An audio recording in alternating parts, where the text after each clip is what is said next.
Todd trades on the indicators to put the large cap profits in your portfolio, and I'm here to do the conspiracy theories and projections. I was correct in saying 100,000 Bitcoin by the end of 2024. And then after 2025 started, I said, hey, you know what? 244,000 Bitcoin by the end of 2025. Now we're still a far ways away from that.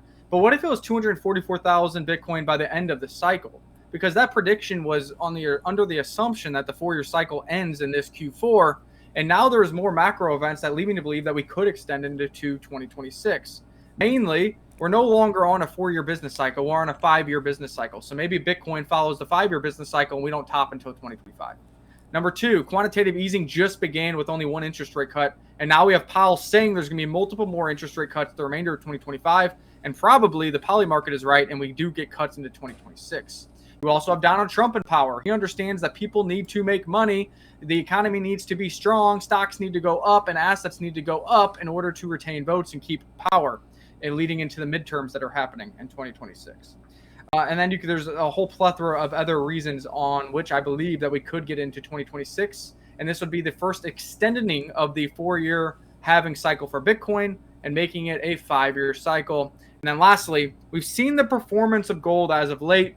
Normally, Bitcoin chases gold on an 80-day lag. Well, gold just put in a new all-time high today, which means that Bitcoin could put in a new all-time high in 80 days from now if history repeats itself. And now you're starting to push yourself into 2026, like I am saying. And then lastly, the gold spot ETF, when it was launched, led gold on a 10-year bull market cycle. And when did the Bitcoin ETF just launch? Just launches a couple of years ago, a year ago. So maybe the downturns in these 90% drawdowns in Bitcoin are a thing of the past. And Bitcoin's volatility gets dampened, and we head more into longer-term bull cycles and bullish momentum as institutionals adopt this Bitcoin and crypto ecosystem.